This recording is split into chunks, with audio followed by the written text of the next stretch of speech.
JA8119 नाम से registered Boeing 747 series का ये प्लेन 1974 में जापान एयरलाइन को डिलीवर किया था। एक्सीडेंट से पहले इस प्लेन ने लगभग 18,000 बार उड़ान भरकर 25,000 घंटों का हवाई सफर पूरा किया था। इसी तरह अपनी एक रेगुलर उड़ान के दौरान 2 जून 1978 को जापान के ही एक इटामी एयरपोर्ट पर लैंडिंग करते वक्त प्लेन का पिछला हिस्सा रनवे से टकराकर बुरी तरह डैमेज हो गया था। इस एक्सीडेंट के कारण प्लेन के पिछले हिस्से में बने AFP प्रेशर बल्कहेड को काफी नुकसान पहुंचा था। हालांकि रिपेयर करने के बाद यह प्लेन फिर से अपनी रेगुलर उड़ान भरने लगा था, लेकिन सही तरीके से रिपेयर न होने के कारण प्लेन के प्रेशर बल्कहेड में आए दरार धीरे धीरे बढ़ती जा रही थी। किसी को भी शायद इसका अंदाजा तक नहीं था कि ये छोटी सी लापरवाही एक दिन टाइम बम की तरह फटकर सैकड़ों लोगों की जान ले लेगी। इस एक्सीडेंट के लगभग 7 साल बाद 12 अगस्त 1985 जापान के टोक्यो शहर का Haneda airport Japan airline flight 123 Tokyo से ओसाका जाने की तैयारी कर रही थी। एक कर 509 पैसेंजर के साथ 15 क्रू मेंबर फ्लाइट में सवार होते हैं।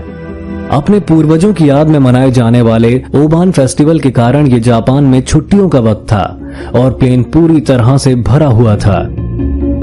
प्लेन में सफर करने वाले ज्यादातर लोग छुट्टियों में अपने होम टाउन जा रहे थे। कॉकपिट में 39 वर्षीय फर्स्ट ऑफिसर युताका सासी आज कप्तान के तौर पर प्लेन उड़ाने वाले थे।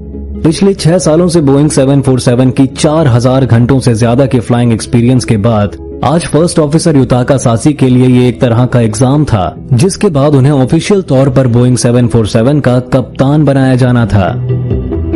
49 वर्षीय कप्तान मासामी ताकाहामा आज फर्स्ट अफसर पर नजर रखने के लिए दूसरे पायलट के तौर पर प्लेन में सवार थे। 1966 से पायलट रहते हुए कप्तान मासामी ताकाहामा ने लगभग 12,000 घंटों का फ्लाइंग एक्सपीरियंस हासिल किया था। दोनों पायलट के ठीक पिछली तरफ 46 वर्षीय फ्लाइट इंजीनियर हिरोशी फुकाडा बैठे हुए थे।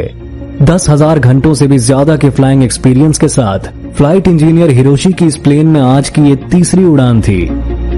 सुबह से इस प्लेन की पिछली 2 उड़ानों में भी फ्लाइट इंजीनियर हिरोशी ही काम कर रहे थे और शाम के लगभग 6:05 पर फ्लाइट 123 डिपार्चर गेट से रोल ऑफ शुरू करती है। टैक्सीवे से होते हुए प्लेन धीरे धीरे रनवे की तरफ बढ़ता है। शाम के लगभग 6:12 पर फर्स्ट ऑफिसर युताका सासी रनवे से प्लेन को टेक ऑफ करते हैं।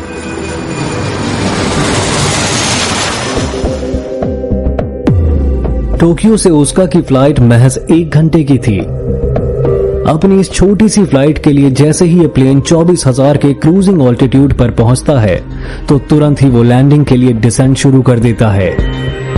उस दिन जापान के ज्यादातर हिस्सों में तेज हवा और बारिश के साथ साथ हल्के फुल्के तूफान की भी आशंका थी, जिसको ध्यान में रखते हुए पायलट रास्ते में आने वाले तूफान से बचने के लिए फ्लाइट 123 के रूट को थोड़ा सा बदलकर साउथ में समंदर के ऊपर से ले जाने का प्लान करते हैं। नॉर्मल प्रोसेस के अनुसार जब भी कोई प्लेन अपनी ऊंचाई बढ़ाता है तो ऊंचाई पर हवा पतली होने के कारण प्लेन के बाहर हवा का दबाव कम होने लगता है। अब ताकि प्लेन के अंदर बैठे हुए यात्री आराम से सांस ले सकें, इसलिए प्लेन के अंदर हवा के दबाव को बढ़ाने के लिए इंजन से प्लेन के अंदर हवा भरी जाती है। कॉकपिट में लगे हुए इंस्ट्रूमेंट पैनल पर नजर रखते हुए फ्लाइट इंजीनियर कैबिन के अंदर हवा के दबाव को प्रोसेस के अनुसार बढ़ाते जा रहे थे।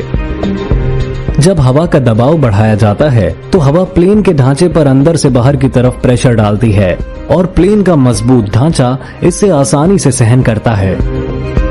लेकिन किसी को भी ये अंदाजा नहीं था कि 7 साल पहले हुई उस एक्सीडेंट के कारण प्लेन के पिछले हिस्से में बना प्रेशर बल्कहेड काफी कमजोर हो चुका था और उसमें आई दरार वक्त के साथ साथ और भी ज्यादा बढ़ गई थी। शाम के 6:24 टेक ऑफ के महज 12 मिनट बाद प्लेन जब 24,000 की ऊंचाई पर पहुंचा तो एक तेज धमाके से प्रेशर बल्कहेड के साथ टेल का काफी बड़ा पिछला हिस्सा टूटकर प्लेन से अलग हो गया। हवा के दबाव के कारण यह धमाका इतना बड़ा था कि टेल और बल्कहेड कंपार्टमेंट के अलावा रडर, ऑक्सिलरी पावर यूनिट और प्लेन के कई महत्वपूर्ण पार्ट प्लेन से टूटकर अलग हो गए। इतनी तेज स्पीड से हवा का दबाव कम होते ही पैसेंजर कैबिन में रखा हुआ सामान और प्लेन में कई छोटे हिस्से टूटकर तेजी से कैबिन के बाहर खींचे चले गए। एयर प्रेशर के कम होते ही कैबिन में ऑक्सीजन मास्क लटकने लगे। फ्लाइट क्रू ने तुरंत ही सभी पैसेंजर को ऑक्सीजन मास्क और सीट बेल्ट लगाने के लिए कहा। यह सब देखते ही कप्तान ने तुरंत ट्रांसपॉन्डर पर 7700 का स्ट्रेस सिग्नल ट्रांसमिट कर दिया, जिसका काम एटीसी टावर और आसपास उड़ रहे सभी प्लेन को यह बताना होता है कि प्लेन में कोई बहुत बड़ी मुसीबत आ गई है। कप्तान ने तुरंत ही फर्स्ट ऑफिसर को प्लेन वापस मोड़कर टोक्यो जाने के लिए कहा। वापस जाने के लिए जैसे ही फर्स्ट ऑफिसर ने प्लेन को राइट साइड में मोड़ा तो प्लेन काबू से बाहर होकर तेजी से एक तरफ झुकने लगा। फर्स्ट ऑफिसर अपनी पूरी ताकत लगाकर प्लेन को सीधा करने की कोशिश करते हैं, लेकिन लाख कोशिश के बावजूद भी फर्स्ट ऑफिसर प्लेन को सीधा नहीं कर पा रहे थे। लग रहा था जैसे प्लेन के सभी सिस्टम फेल हो गए हैं। तभी फ्लाइट इंजीनियर की नजर अपने सामने बने हुए कंट्रोल पैनल पर जाती है। एक एक कर सभी हाइड्रोलिक प्रेशर मीटर 0 रीडिंग दिखाने लगते हैं। फ्लाइट इंजीनियर के साथ साथ पायलट भी समझ जाते हैं कि प्लेन के सभी हाइड्रोलिक सिस्टम्स फेल हो चुके हैं। किसी भी प्लेन में हाइड्रोलिक सिस्टम के फेल हो जाने का मतलब है मौत, यानी अब प्लेन को किसी भी तरह कंट्रोल नहीं किया जा सकता। किसी भी प्लेन के टेल पार्ट में लगा हुआ रडर ही प्लेन की डायरेक्शन या हाइट को कंट्रोल करता है। रूडर की मदद के बिना प्लेन की डायरेक्शन चेंज करना या उसकी हाइट को कम ज्यादा करना नामुमकिन होता है। एक पर कटे हुए पक्षी की तरह असंतुलित होकर प्लेन तेजी से दाएं बाएं झुकने लगा। एविएशन की जुबान में प्लेन के इस तरह के हिलने को डच रोल कहा जाता है। अपनी पूरी जान लगाकर दोनों पायलट प्लेन को सीधा करने की हर संभव कोशिश करते हैं, लेकिन यहाँ सिर्फ प्लेन को सीधा करना ही मुसीबत नहीं थी। हाइड्रोलिक प्रेशर फेल होने के कारण प्लेन का एलिवेटर भी फेल हो चुका था, जिसके कारण प्लेन कभी तेजी से हजारों फीट नीचे गिर रहा था और कभी अचानक ऊपर उठ रहा था। पैसेंजर कैबिन में सभी को साक्षात मौत अपने सामने दिखाई दे रही थी और कई पैसेंजर ने अपने चाहने वालों के लिए आखिरी खत लिखने शुरू भी कर दिए थे। इतनी खौफनाक हालत में भी कैबिन क्रू बड़ी ही हिम्मत के साथ पैसेंजर की सीट बेल्ट बांधने और ऑक्सीजन मास्क लगाने में मदद कर रहे थे। मौत को साक्षात सामने देखकर भी अपने फर्ज को निभाने वाले उन जाबाज क्रू मेंबर्स को हम अपने चैनल और व्यूअर्स के माध्यम से शत शत नमन करते हैं। वहीं कॉकपिट में बिना ऑक्सीजन मास्क लगाए पायलट और फ्लाइट इंजीनियर अभी भी किसी तरह प्लेन को काबू करने की कोशिश कर रहे थे। दिमाग में तेजी से ऑक्सीजन लेवल कम होने के कारण पायलट और फ्लाइट इंजीनियर हाइपोक्सिया का शिकार होते जा रहे थे। हाइपोक्सिया के कारण हमारे दिमाग में सोचने समझने और डिसीजन लेने की क्षमता कम हो जाती है और इंसान धीरे धीरे बेहोशी की हालत में जाने लगता है।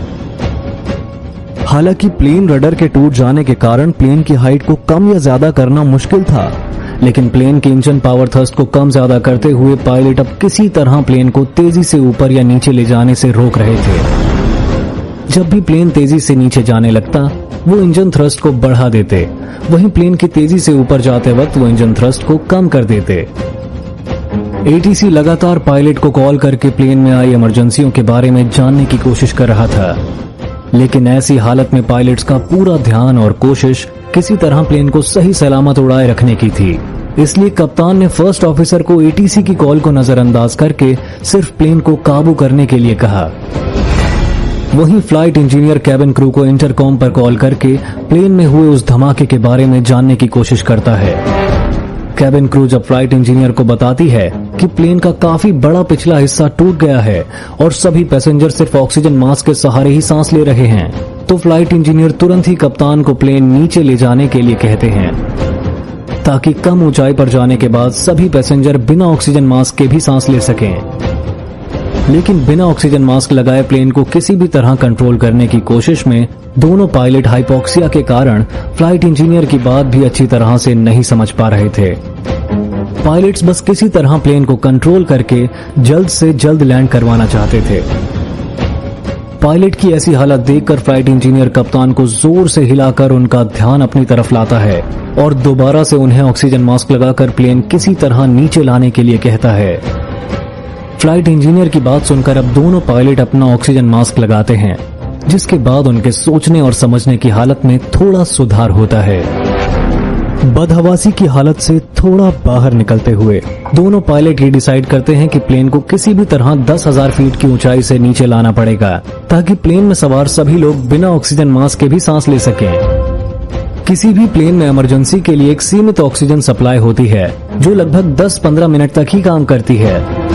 इसलिए अब धीरे धीरे पैसेंजर कैबिन में लगे हुए मास्क में भी ऑक्सीजन सप्लाई कम होती जा रही थी, जिसके कारण पैसेंजर की हालत भी बिगड़ने लगी थी। लेकिन अब पायलट के सामने सबसे बड़ी मुसीबत ये थी कि वो बिना टेल रडर कंट्रोल के प्लेन को कैसे नीचे लाए। अगर वो इंजन थ्रस्ट को बंद करके प्लेन को नीचे लाने की कोशिश करते हैं तो इसमें ये रिस्क बहुत ज्यादा था कि प्लेन स्टॉल कंडीशन में जाकर क्रैश हो सकता था।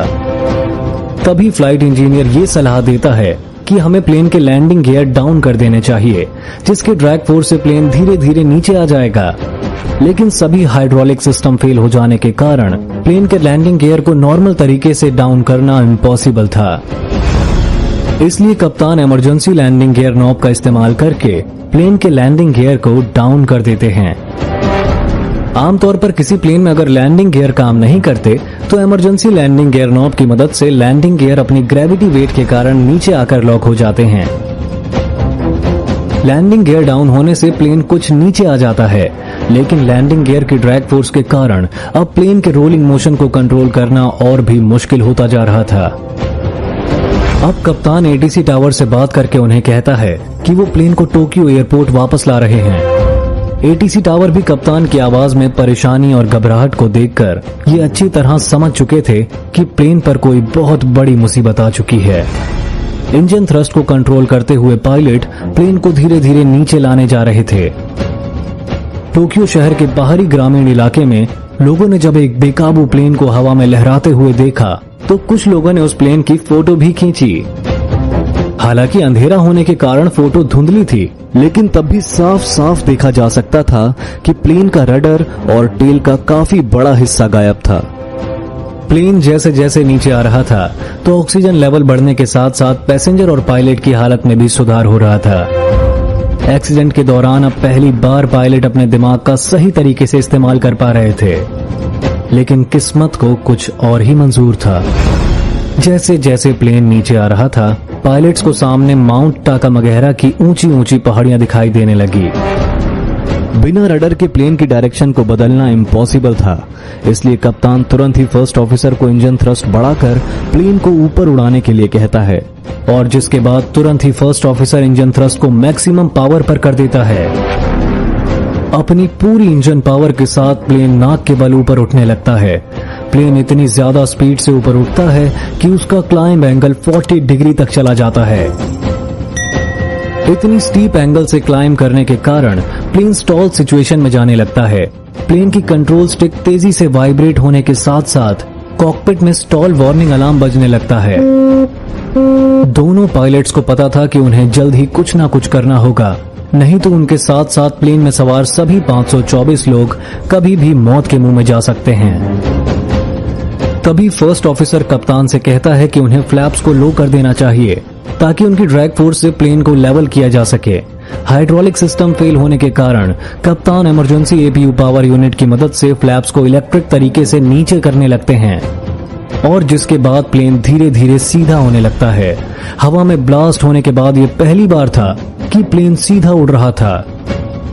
पैसेंजर के साथ साथ पायलट्स को भी थोड़ी बहुत उम्मीद दिखाई दी कि शायद अब वो प्लेन को कंट्रोल कर लेंगे, लेकिन जो फ्लैप्स प्लेन को सीधा उड़ा रहे थे जल्दी ही वो उनके लिए मुसीबत का कारण बन गए। एक जगह रुकने की बजाय फ्लैप्स एक्सटेंड होते जा रहे थे और धीरे धीरे लेफ्ट साइड का फ्लैप राइट साइड के फ्लैप से ज्यादा बड़ा होता चला गया। राइट साइड के फ्लैप से ज्यादा बड़ा होने के कारण अब लेफ्ट साइड का फ्लैप ज्यादा लिफ्ट जनरेट करने लगा। उसके कारण प्लेन तेजी से राइट साइड में झुकने लगा। प्लेन को काबू करने के लिए फर्स्ट ऑफिसर तुरंत ही थ्रस्ट लेवल को बढ़ाते हैं, लेकिन किसी कारण से वो लेफ्ट थ्रस्ट लेवल को ज्यादा बढ़ा देते हैं, जिसके कारण प्लेन अब पूरी तरह राइट साइड में झुककर नीचे टाकामगहरा की ऊंची ऊंची पहाड़ियों की तरफ गिरने लगता है। पहाड़ियों के ऊपर इतनी कम ऊंचाई से प्लेन को काबू करना अब पायलट के हाथ से निकल चुका था। प्लेन का राइट विंग पहाड़ी से टकराता है और एक झटके से राइट विंग और सामने लगा इंजन टूटकर अलग हो जाता है।